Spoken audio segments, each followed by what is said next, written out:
Dus wat mij betreft ga ik even over in het Engels. Welcome everybody to this first Chemport Connect webinar.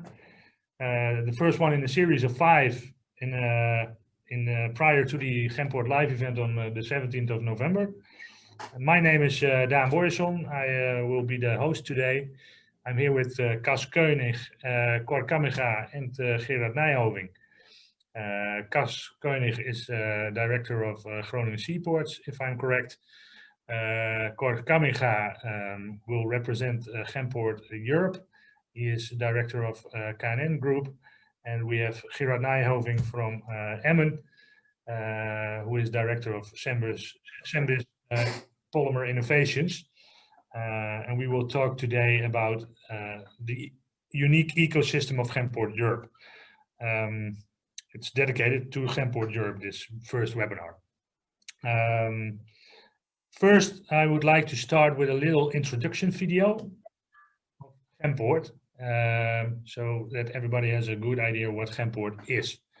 So I will start share my screen and look if the video will pop up. Let's see where I got it. Oh, no. I think it's gone. Oh, no, here it is. Share.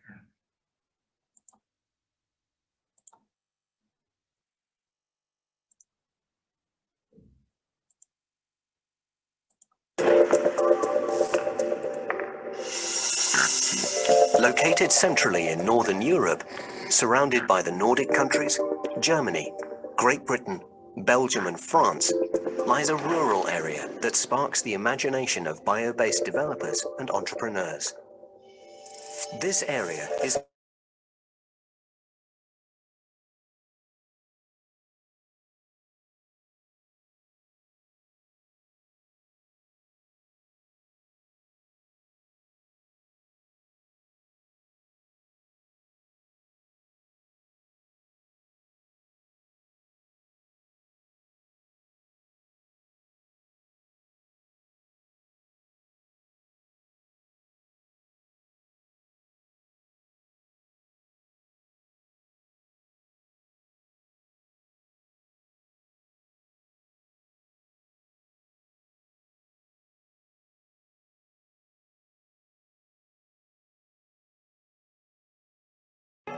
and the chemical cluster in Delfzijl, and an international seaport where daily bio-based feedstock and products come and go. It is with good reason that we were selected by the EU to become a model demonstration region for the bio-based economy and green chemistry. And there are quite some things to demonstrate. Large parts of this region are involved in the refining of biomass. After sugar has been extracted from sugar beet, there still remains an abundant feedstock for bio-based applications. Royal Kozen converts it into biogas, which is transported to chemical cluster Delfzijl. There, BioMCN converts it into biomethanol, which finds its way into numerous products we use every day, such as dyes and plastic bottles. We have a diversity in feedstock growing in Chemport Europe, adding up to a sizable 1.15 million hectares of rich green raw materials. Using widely grown potatoes in this region, AVB is already famous for extracting the starch, and for the first time ever has managed to extract functional proteins. They are applied in food products, addressing the need for non-allergen, high-value, plant-based proteins. And what about grass? We are increasingly discovering the potential of the green pastures. With this innovative mobile processing plant, the Grasser company derives high-value protein products from grass. And there is more we can do with grass. Road grass along the roadside ditch is now harvested and converted into biocomposite construction material that is then applied in that same ditch, now serving as reinforcement. The bio-based economy can only be green when the complete chain is green. A large part of the bio-based production process involves energy. In chemical cluster Delfzijl, the energy is sourced from scrap wood. This serves to make biosteam, which is channeled through a pipeline supplying the bio-based companies with heat for production. We also harvest energy directly from the sun. This is a farm where they grow algae that feed from CO2 from nearby industries. Algae are the basis for food supplements, food ingredients, and bioplastics. We are fortunate to have an international seaport close at hand. Groningen Seaports is one of Europe's international connections, providing us with feedstock and great logistics.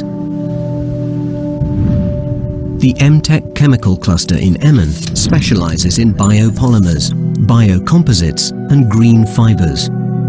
Here, a 100% biological PET material, known for its PET bottle applications, has been developed. The starting point of this process is recycled frying oil. Here, it's converted into biodiesel, rendering the byproduct glycerin. This old polymer factory is now reused to produce biopolymers. Now, MTech is able to create a PET bottle that is 100% from biomass origin. This is a real breakthrough. In Wildlands Adventure Zoo, visitors use this bio-bridge to cross terrain. For the first time, a flexible and strong construction has been made from a new biocomposite that combines well with steel. It was developed in close collaboration with the Stenden Knowledge Institute in this region. The triple helix stands firm in this region, the close collaboration of government, business, and education. Our major knowledge institutes have partnered in a platform called Bio-Based Economy Region Northern Netherlands. Together with them, we educate students to become bio-based and green chemistry professionals. And what's more, in our midst we have ZAP, the Zonica Advanced Processing Facility. All our actions, from idea through to research and then development, come together here in this facility for prototyping and upscaling. So at Chemport Europe, science turns into business, on its way to serve world markets. In Chemport Europe, you can feel the ambition. Even more than our past and present, our future is bio-based. You can tell by the number of startups and the number of scale-ups. All in this ecosystem of natural sources, dedicated enterprises and knowledge institutes. And so close to each other. And close to end markets. Government and NGOs support the fast transition to green chemistry, and investors, with investments, funds and subsidies, support your vision. Join us to change the nature of chemistry.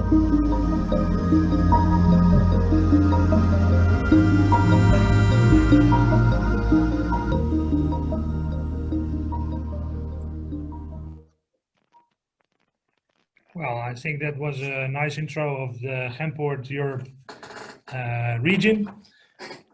We are here with Cor, and Cor is going to tell us more about Chemport in general. I don't know where the sound is coming from. I already know. Sorry. That was me. My YouTube was going on. Well, Cor, maybe it's best to give the word to you. You should unmute your microphone first.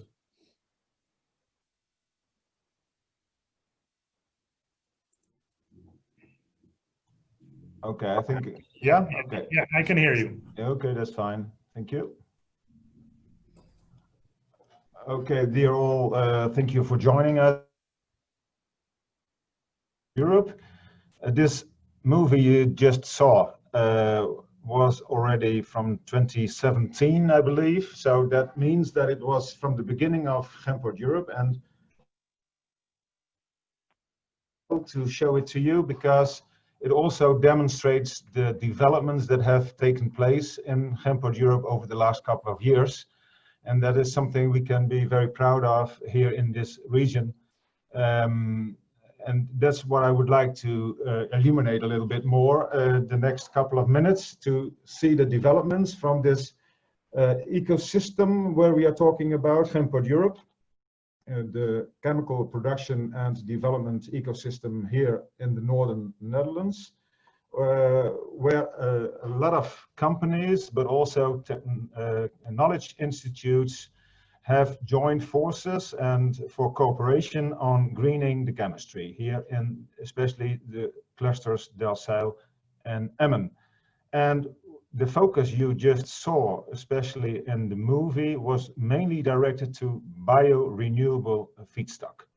But that is one part of the story, because we have already changed it a little bit, or let me put it otherwise, we have developed on this, that it's not only the bio feedstock we are looking at. You can see here on the green lines, where there is a lot of abundant bio feedstock for the chemical production, both in the chemical cluster Delfzijl and in chemical cluster Emmen. And where you see here the orange, I have no real idea what kind of figure it is, but the orange figure on the map is the campus Groningen, which is in fact the third cluster in Chemport Europe. But in line with the movie you just saw, we have pointed out here the importance of the bio feedstock for the chemistry. But that's not the complete story for the moment, because there is more than only bio feedstock. We also look at keeping raw materials, keeping feedstock in the loop. So that means that next to using bio feedstock for our chemical products and chemical production, also recycling has become an important element of the Chemport Europe ecosystem. And I would like to illuminate a little bit on this picture for you to have it clear what we mean with different types of recycling as part of the Chemport Europe ecosystem. You can see here, among others, the chemical cluster Delfzijl, and you can see here aspects as chain integration, energy innovation, that especially also in relation to hydrogen, coming also in the future from the windmills that are now going to be built coming decade, some kilometers north of the coast. But also you can see here chemical recycling by pyrolysis and gasification. That's one of the elements also part of the Chemport Europe's ecosystem. But not only the chemical recycling, also the mechanical recycling is of course of importance, because the whole recycling system starts with mechanical recycling. And in that sense, it's good to mention that next to the original main clusters of Delfzijl and Emmen, we also have now a good connection with Heerenveen cluster on especially collection, processing and mechanical recycling. That means that these three clusters, especially directed towards recycling, Delfzijl, Emmen and Heerenveen, all together form a very big part of the ecosystem we call Chemport Europe. And this part, this chemical and mechanical recycling, will be one of the main issues in the second day of the Chemport Connect Days on the 17th and 18th November. As just mentioned by Daan, we will have the first day on the 17th of November. The second day, 18th November, will especially directed towards plastics, circular plastics in particular. So it's good to have in mind and to keep in mind that over the last couple of years, the Chemport Europe ecosystem has developed hugely. And I think our region can be very proud of this cooperation, because I should be cautious to call it a cooperation, an organization, because it's now mainly directed towards organizing all the different parts of Chemport in such a way that we can green the chemistry to the benefit of the economic development here in the region. So that's in fact what we are aiming for, both greening the chemistry, but through greening the chemistry, either through the bulk chemical aspects or to the polymers, by greening these elements, we can also prepare our economy and make it ready for the future, and also to give people here in the region the possibility to work in this greening chemistry. So once again, I would like to stress that next to the main clusters of Delfzijl and Emmen, we also on this mechanical recycling part have a close line with Heerenveen and the activities that are taking place there. That also means that also from the knowledge institutes, which are also an important part of Chemport Europe, also the University of Groningen, but also NHL Stenden and Hanse Hogeschool, but also mainly NHL Stenden on polymers, play an important role in developing all these three clusters separately, but also in close cooperation together. But let me return back to the main clusters as we have here in Chemport Europe. First of all, chemical cluster Delfzijl, this integrated and sustainable focus on intermediate chemicals. And then you can think of companies like Nouryon, of course, which is one important player in Delfzijl, but also Teijin Aramid. And Teijin Aramid plays an important role in both clusters, because on the one hand, you can find a production location here in Delfzijl. On the other hand, you can find a production location in Emmen. So in fact, between these two clusters, the main concrete link is through Teijin Aramid, but also other companies are present at chemical cluster Delfzijl, among which Avantium, but also Chemcom Industries, and lots of more directed towards bulk chemicals, but also towards greening the chemistry. Then the chemical cluster Emmen, which is a little bit further in the production chain, mainly directed towards polymers, both biopolymers, but also recycling of polymers. Later on this hour, we will hear Gerard Nijhoving from Senbis, especially also talking about the biopolymers. But as I just mentioned, also a lot of weight have to be dedicated towards recycling. And one of the main initiatives in the Emmen area is now the CURE technology directed towards chemical recycling of PET, the waste streams. So in fact, you can see now that we are preparing along different lines of really greening the chemistry, both on the bulk side, but also on the product side or the half fabricates side. Then I would like especially pay some attention to this slide, which shows you the new communication of elements. And the whole chain is represented here. It's a unique combination of elements. Let me first start on the left side below. So this agro feedstock, and as was already mentioned in the YouTube, in the movie we saw earlier, this is not only the agro feedstock, but also the circular feedstock, which keeps us moving on and making it possible to make products which are for the future, and also will dedicate to the sustainable development of our future. Then we have this chain development, but we also are connected with the world. And one of the main elements in this respect is Groningen Seaports. After my presentation, Cas König from Groningen Seaports will more go into detail on Groningen Seaports and what they are doing there. So in fact, what we have and which makes us unique is not only an abundant amount of feedstock, both agro feedstock, but also circular feedstock, but we also have a good way of logistics, both rail, ship and air, and with 3 main ports and 3 airports within 200 kilometers. Also, next to that, we have very close by a lot of possibilities for innovation. And not only on a fundamental level through the University of Groningen, but also at an applied science level through the different universities of applied sciences in Emmen, Leeuwarden and in Groningen.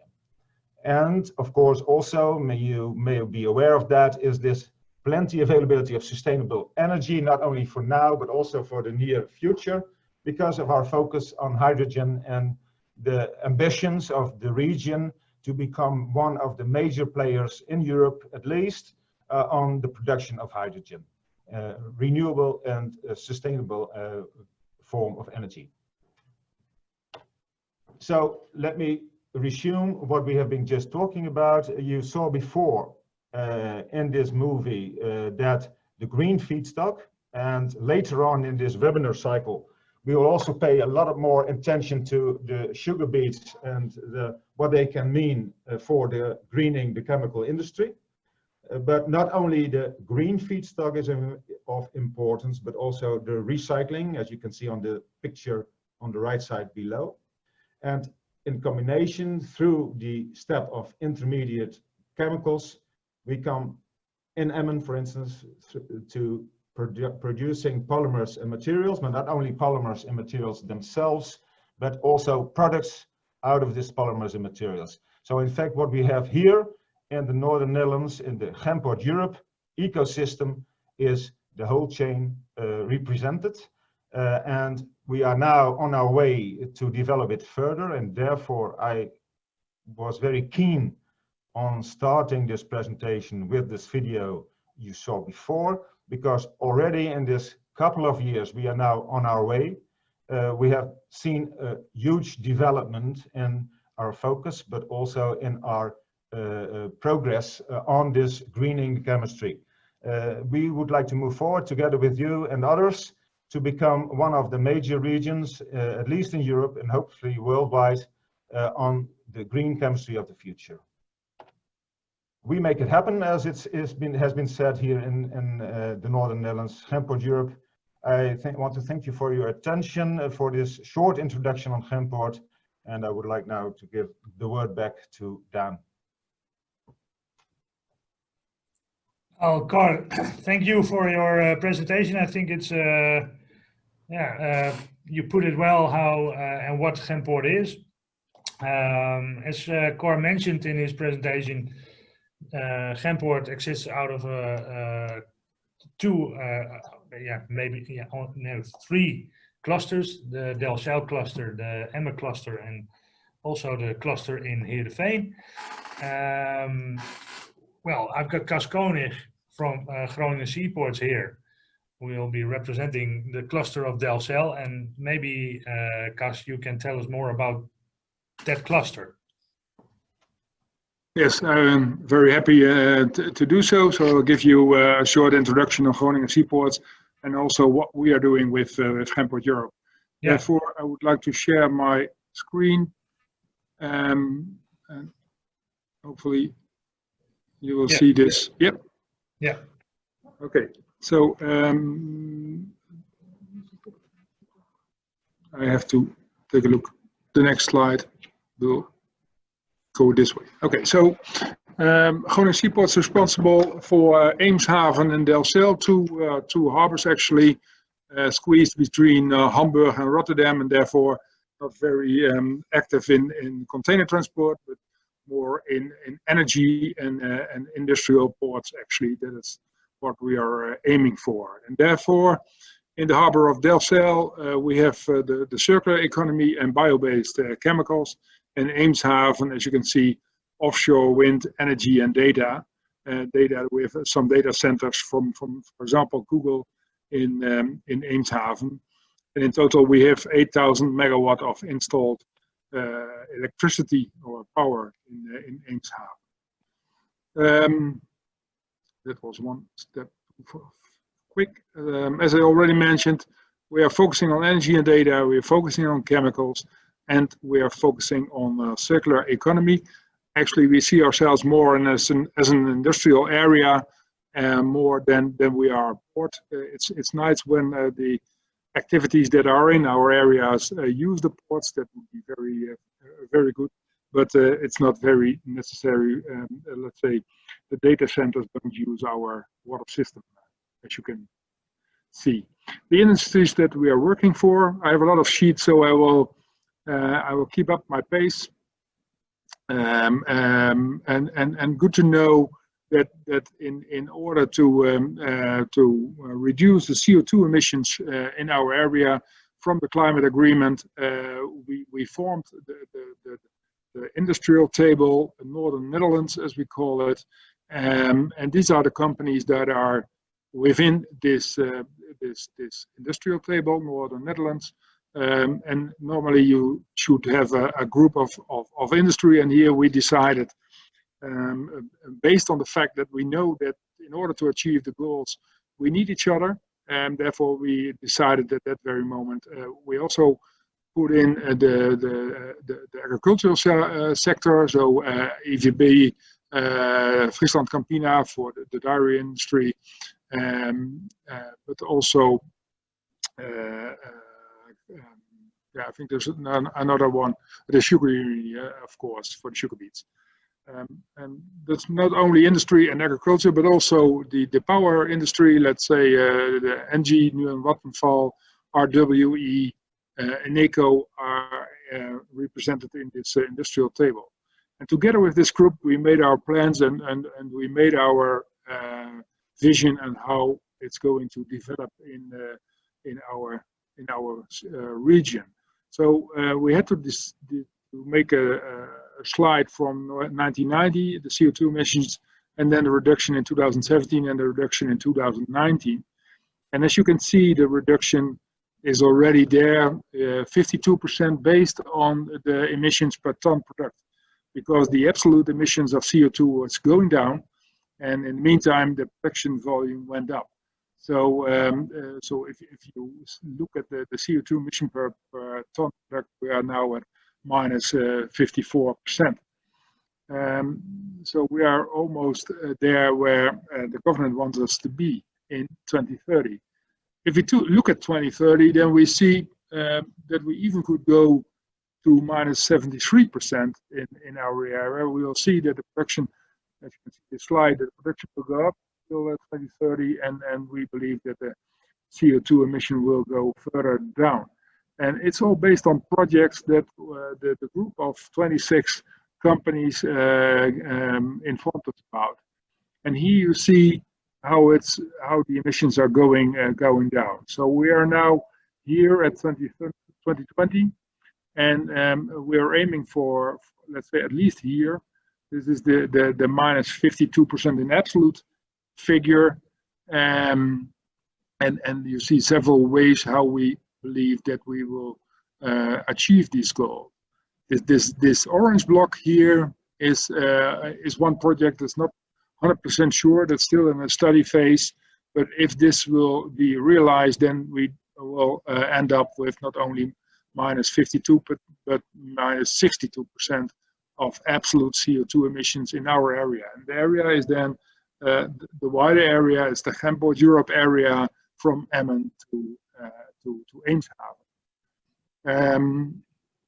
In the meantime, when we were asking the companies about their CO2 emissions, we, due to the fact that we have a lot of discussions in the Netherlands about nitrogen, we asked them how about nitrogen, and here you see that the absolute nitrogen emissions, the NOx emissions, went down with 71% in absolute figure, and 81 or 82, I cannot see it right now, but it's 82, I think, in 2019, if you look at the NOx emissions per ton product.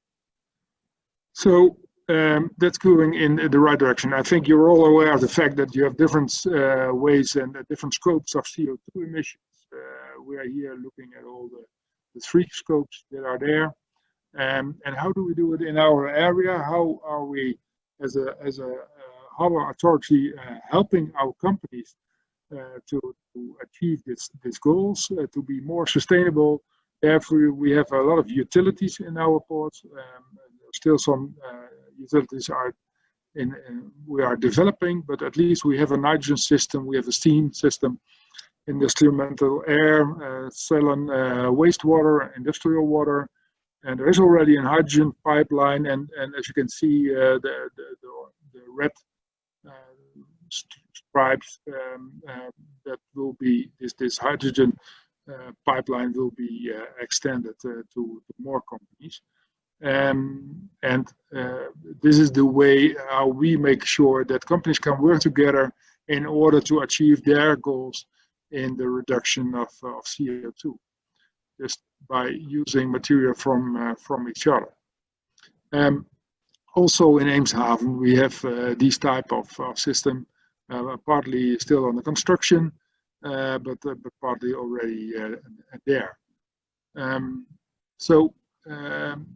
We also took a look at the possibilities, how we can connect not even the companies within the clusters, let's say the port in Eemshaven, the port in Delfzijl, but also to the city of Groningen and to Emmen. And here you see several pipeline systems that could be installed or already are installed, like warmth, electricity, industrial water, circular products, hydrogen via existing pipelines. We're also looking at CO2 pipelines, because we believe that if we are able to collect CO2 in the industrial areas, that the CO2 can be used via pipelines in other industrial areas. This is one of the developments in the Delfzijl port area, where we have a large area here between the aluminium smelter and the chemical cluster of Delfzijl. We have decided to another 25 million euros in order to make this whole area available or ready for a lot of new companies, bio-based companies like Sky Energy, that's going to use bio kerosene as a fuel for airplanes, Avancium, that's making the bioplastics, Jewels, number 4 is hydrogen. That are the 3 main new companies that would be that would be the companies that would be seated here in this area. That is completely that's the Chemport idea of how to extend and how to grow the industry. It should be bio-based. We also talking about hydrogen. We have some ideas about making hydrogen here in the northern North Sea, and getting this hydrogen towards the ports of Eemshaven and Delfzijl, and then transport it via a backbone to the Amsterdam area on the left side, and on the east side via Emmen towards the Gemmelot and even the Ruhr area in Germany. That's what we called North H2. This is a project that we announced in February, and we're working on a feasibility study together with Shell and Gasunie, Groningen Seaports, supported by the government of the province of Groningen. And here you see this place also the western pipeline towards Amsterdam, Rotterdam, Antwerp, and here via Emmen to Ruhr area, then and to Gemmelot, with the possibility to store hydrogen here in Zuidwending, nearby our industrial areas. This project is in that way, it's the whole chain from making green power, making hydrogen, and using this hydrogen.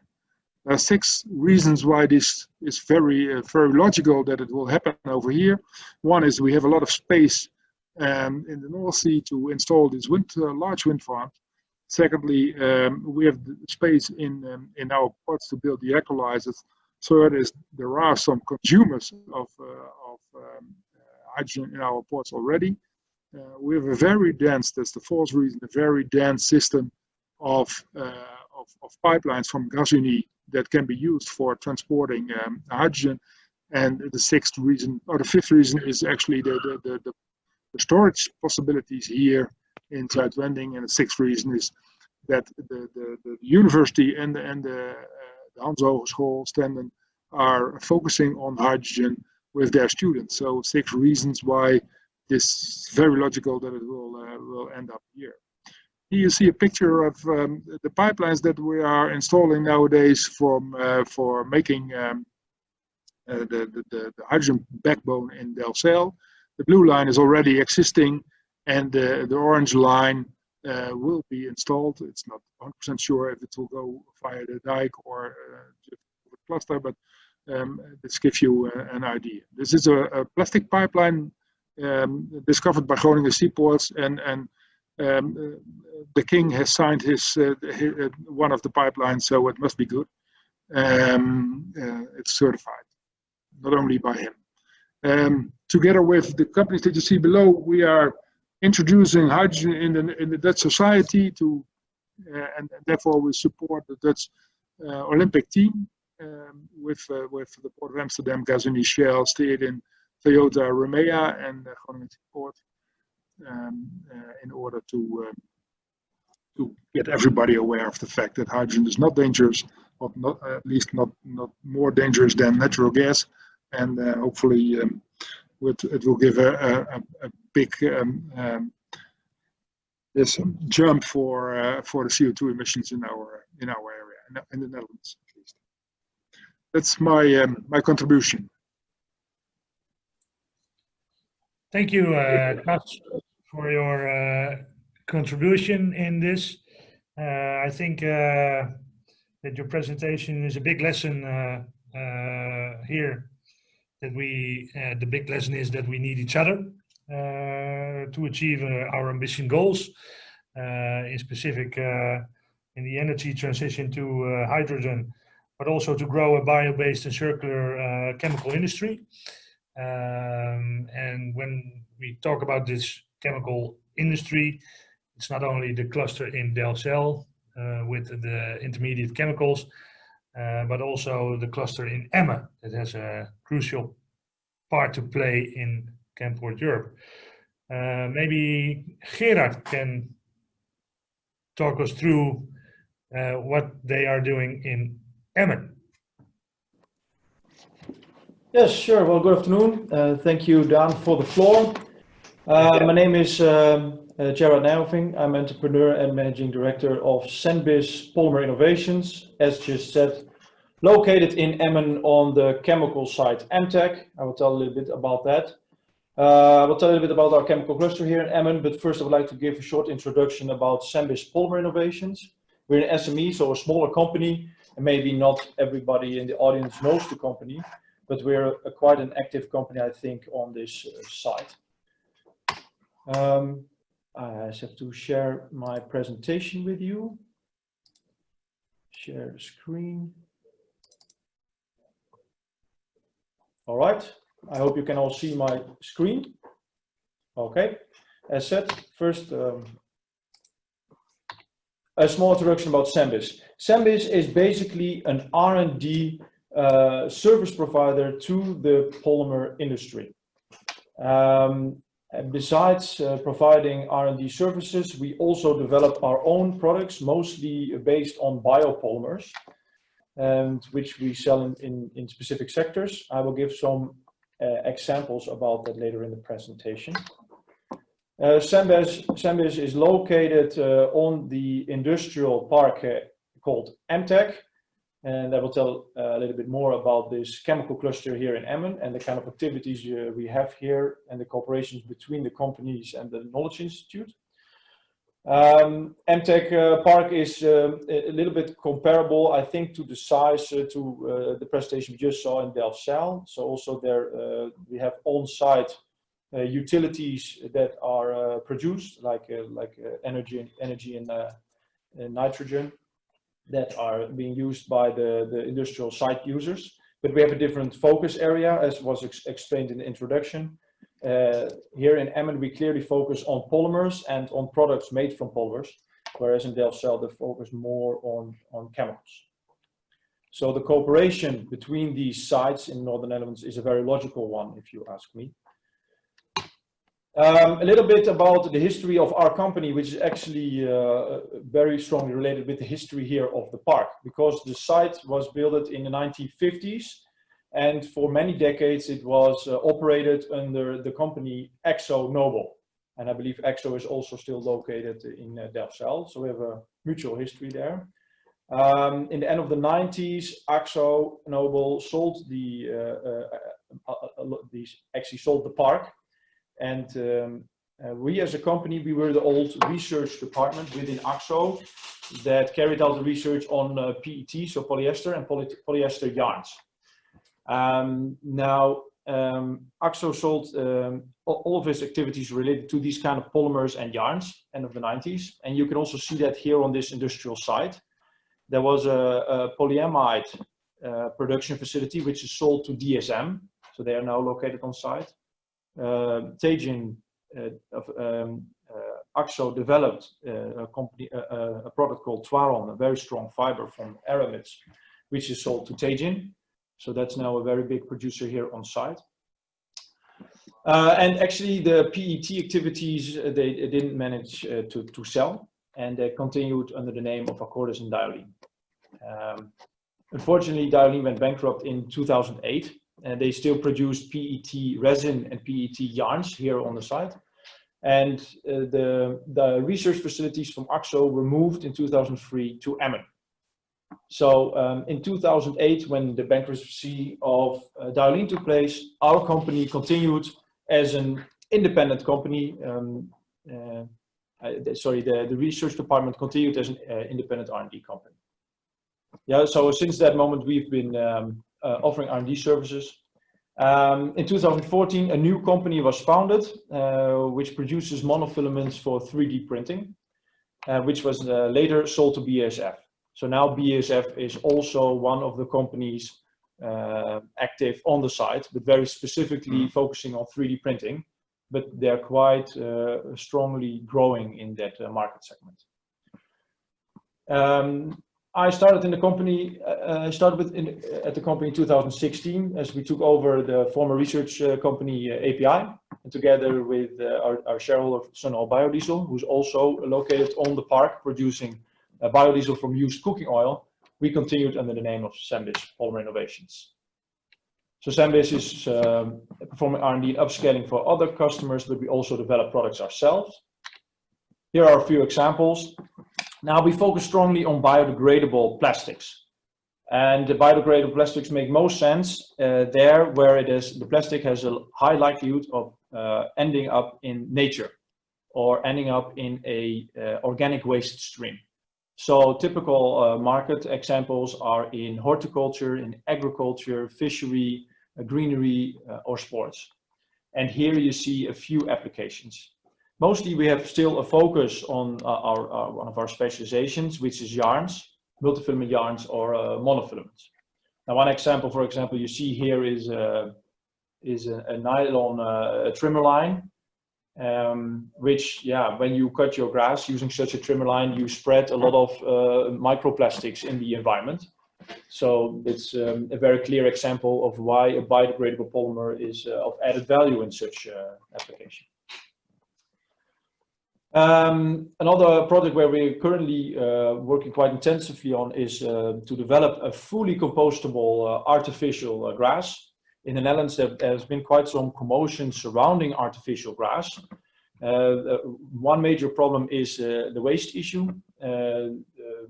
A lot of these artificial grass fields are being collected and are very difficult to recycle because the yarn itself is made out of polyethylene, the backing, the woven backing as it's called, from polypropylene, and then the secondary backing from a latex that keeps it all together. Now we're trying to make all these components fully compostable in the end, so that you have an end-of-life solution. Now, other topic we also worked in artificial grass is we've developed a fully biodegradable compound and infill, which is usually used in artificial grass to keep the fibers up and to give sports performance. Typically, old car tires were being used there. Now, I just wanted to mention this example because we're going to discuss more about this on the Chemport webinar on the 28th. In that webinar, we will use this as an example when we discuss European legislation that's currently being prepared, discussing intentionally added microplastics. So the ECHA, the European Chemical Agency, proposes a ban on intentionally added microplastics. And these are actually plastic applications for which the user or the producer knows that it has a high likelihood of ending up in nature. like for example in cosmetics, or also on seed coatings and for vegetable seeds, for example. But one other application that's specifically mentioned is this infol that is being used in artificial grass. So it's going to be a very nice discussion. We have somebody from the European Commission there who is technically involved and will explain about this legislation, how it takes place and what the likelihood is of this proposal being implemented. Then I will tell a little bit more of the different polymers that are available and what we have done to work with biodegradable plastics. And then we talk specifically about this sector, how this sector, artificial grass, is being affected. And we have two speakers from the company Tenkate Grass. We have a technical director who tells us about the technical challenges, and we have the CEO of Tenkate there during the session, who will tell us what this kind of legislation, how it influences markets.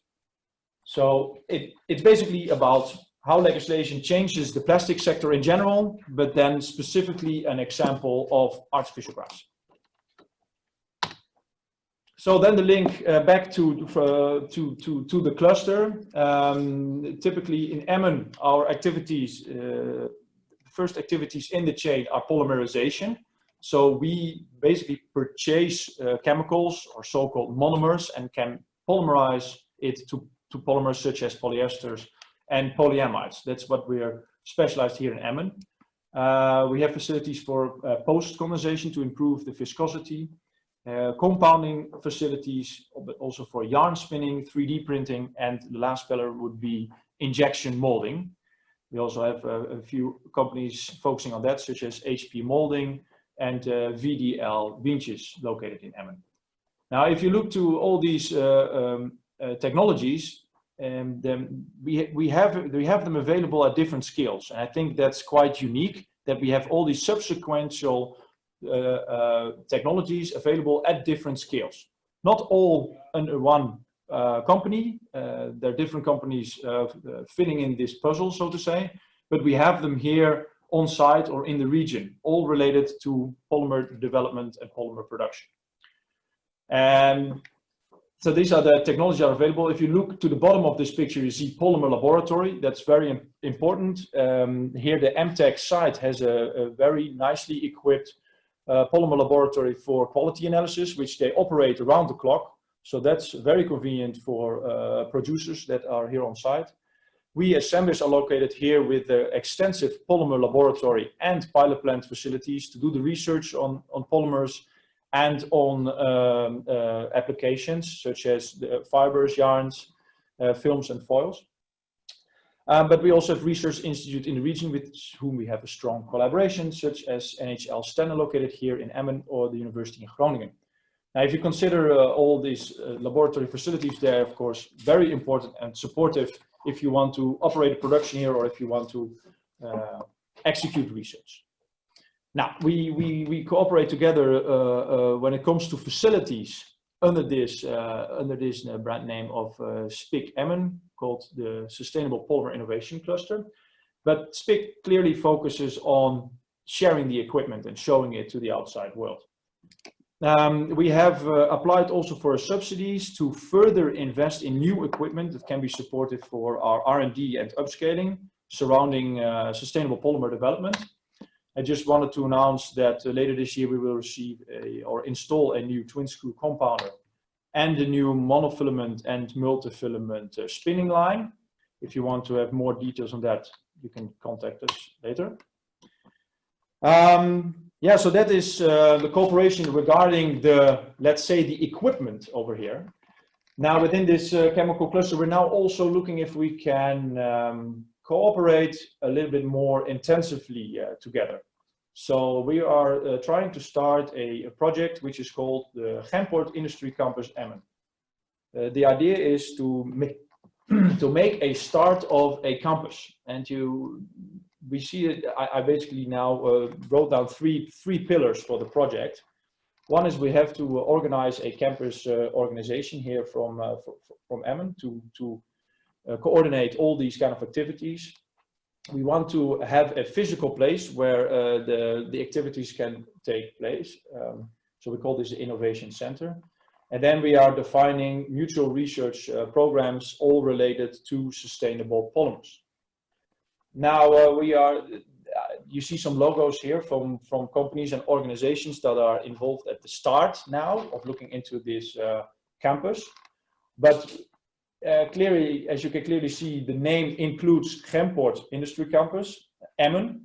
So what we really want to do is stay under the umbrella of Chemport Europe, because we clearly see the advantage of cooperating also with the Groningen partners, because it makes, for example, sense. We now have a project where we look to fermentation, anaerobic fermentation of also of sugars and biomaterials, for which we want to develop monomers, which we can then use our polycondensation technologies here in Emmen to make totally new bio-based polymers that are currently not available. So there, the cooperation between the Groningen cluster, the Delfzijl cluster, makes a lot of sense. So actually, I hope that the different initiatives that we have here in Emmen will more and more take place under the Chemport Europe umbrella, because as Cor said, we've now worked on it for 3 years. I think the brand gets more known, and I think we need such a bigger brand here as the Northern Netherlands to represent ourselves internationally, and to make sure that we also get partners who have ambitions in this area. So also in the area of biopolymer production and applications thereof, that they know that there's a lot of activities going on here in this region. I also added one picture here of the industry, Agenda Drenthe. There are different larger production companies here in this region who are now also trying to cooperate together. So I hope that also these bigger producers located in the region, because the companies that you see now taking the initiative are mostly small and medium-sized companies, and I think now it's also up to the bigger industrial companies to join this effort that we do to let's say work together under the umbrella of Chemport. So I think we're doing the right steps. Now, what I also think is that we need a new building here in Emmen, in which a lot of the R&D and new projects can be initiated. So this is an example of a potential building and location. There are different, well, let's say parties now looking into the option of realizing such a building. Sorry, the wrong direction. So yeah, the link with Chemport, I think it's if we realize such a campus, we can also the organization, we can more professionally look into the cooperation. I think one thing is about energy, as was just described by Cas König, how we can cooperate, for example, when it comes to hydrogen. But I think there are also a lot more projects that we can initiate when it comes to R&D of the actual materials. So yeah, there's still enough potential, I think, for cooperation. Yeah, just a last comment I want to make is, of course, for these projects, we've also received some funding from the government units. Yes, that was my presentation. Thank you. Well, thank you too, Gerard. I think it was a very nice presentation of how the cluster in Emmen works and how Senbis does all his projects into a new future, I think, a greener future for the chemistry industry here in the northern part of the Netherlands. Cor, can you tell us maybe, are there new sustainable developments being realized in the coming period, or what news do you have within Chemport that you can share maybe with us? I think it's interesting to note that we are, especially in relation to the biopolymers, we are looking for developing a production chain for PHA, biodegradable polymer, so that we can, for instance, within the next 5 years, come to a serious production plant, and also closing the production chain here in the Northern Netherlands, so that our region can become one of the leaders for this type of polymers. On the other hand, and that's also where I'm linked to, is the BioBTX initiative, which company is now looking for upscaling to a 50 kiloton waste conversion plant into the direction of aromatics. And in that sense, we are looking for Delfzijl as the most obvious location. So there are two examples here from the Chemport region that are now underway. Of course, also, but that has already been mentioned, the CURE ambitions for upscaling in Emmen for chemical recycling, and also in the Heerenveen region, a company called Netcam that is working with 3D printing, industrial 3D printing at a large scale, also with circular plastics.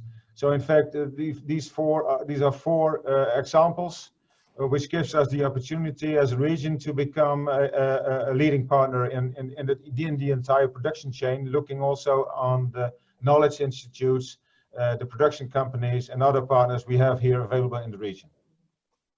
Okay, well, that sounds good. Maybe Cas, within the cluster of Delfzijl, you also collaborate with knowledge institutions and other companies. Are there new things to share about maybe new projects that are going on in Delfzijl, or? There are a lot of projects going on in Delfzijl area and also in Eemshaven. But as a matter of fact, let's say there are a few are already announced. That's the biokerosene, the Avantium with their plastics, the bioplastics. So that are major blocks. But also here you see that the new projects are facing the nitrogen problems in the Netherlands. So and to give you an idea, we have in total now for 2.9 billion on projects that are waiting to start because they are facing the nitrogen discussions and the problems. So we should be very wise and solve this problem in order to let these projects continue and give them some of their support to the CO2 reductions, because they're all projects that will help us at the end to make our chemistry and our industry more sustainable. So not everybody is willing to share their names because they are facing these problems nowadays.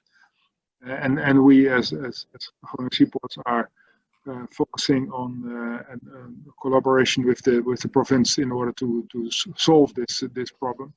And therefore we need also the province of Friesland, the province of Drenthe, because it's not just a problem in Groningen, it's a problem for the three of us. And how do the knowledge institutions help you with that? Yeah, for the knowledge institutions, that's also not easy. On the other way around, we are working very closely together with the knowledge institutions, for example, with the university and with the Hans Hogeschool about the electrolyzers and how we can develop these electrolyzers in such a way that they are more efficient than they are nowadays. Because there's we have to make a lot of steps. We're talking about now about electrolyze, for example, from 20 megawatts. That's the Jewels 1 project. In reality, these are 4 times 5 megawatts. So it are units from 5 megawatts and totally that's 20 megawatts. But the politicians are already talking about 1,000 megawatts electrolyzers. Right?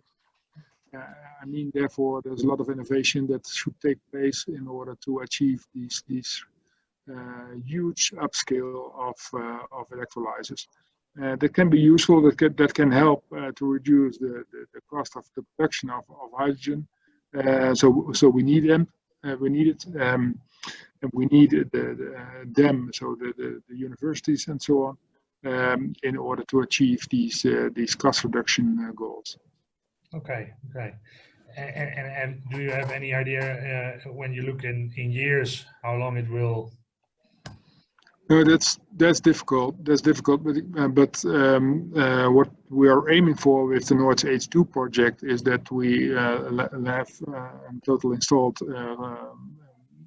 on hydrogen production 1 gigawatt in 2027 and 4 gigawatt in 2030, and then the rest in 2040. So that's where we are going. But if you are listening to Brussels, they believe it should be much faster. And at the same time, you see the discussion going on in the Netherlands about renewable energy that is not helping in this forward. Actually. Yeah. Okay.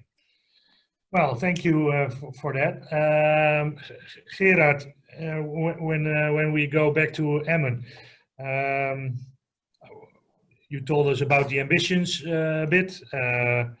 You told us about the collaboration between the knowledge institutions and the companies and the government. What developments are still to come in Emmen? Well, I think there's a lot of things going on at the individual companies here on site, and there's a case-by-case situation, let's say, in which there's decided if there's a cooperation between them. Like, for example, Morsakov was already located here. There's a mechanical recycler, and it was already said that they, together with Cumapol, now initiated this project CURE for chemical recycling of PET. And that opens new opportunities because, for example, Morsakov here on site is operating a factory for producing high tenacity irons. They currently use their mechanically recycled PET, but of course in the future they could use their chemical recycled PET, which can help to improve the performance, mechanical performance. Now we are already producing PLA yarns in their factory, but we're also now investigating if we can produce other biopolymers on their biopolymeric yarns. I know that BASF and Innovil 3D are having a lot of developments when it comes to 3D printing and growing quite substantial. I think on the MTech Park themselves, I think their main challenge for the future is to reduce their carbon footprint and do these kind of initiatives like Cas also explained. I think Delfzijl is already further when it comes to making their energy sources sustainable. So I think we can learn from each other, and that's, I think, a target for let's say MTech services, yeah, as an energy provider. But I know they have this ambition, so you can contact the MTech Park to ask them about what their targets are for the coming years. Yeah, and I think this whole campus idea is going to be very important for a lot of companies and for the cooperations with the knowledge institutes, to make sure that we don't work separately from each other, but make sure that we strengthen each other. Yeah. Well, thanks. Cor, do you have anything to conclude? Because we are coming to the end of the webinar, and we are 4 minutes late now, I see. So, do you have something to conclude? Well, I am out of this region, and I'm very proud to see that what we can achieve here, and also the ambitions that are here in both Delfzijl and in Emmen, but also on the Friesland part, are very huge. But we also have the spirit and the passion to achieve this ambition. So I'm looking forward to the coming years, and also to contribute to this entire development. So I think, to conclude in a couple of words, I think Chemport Europe can, with reason, state that we are a region that contributes to changing the nature of chemistry. I think that are very nice words. With that being said, well, I hope that everyone has given a good idea of the Chemport Europe region. For now, thank you for watching, and don't forget to register for the upcoming webinars. They are all free, and you can register for them on the website chemportexpo.eu, and also you can there register to be at our live event on the 17th of November.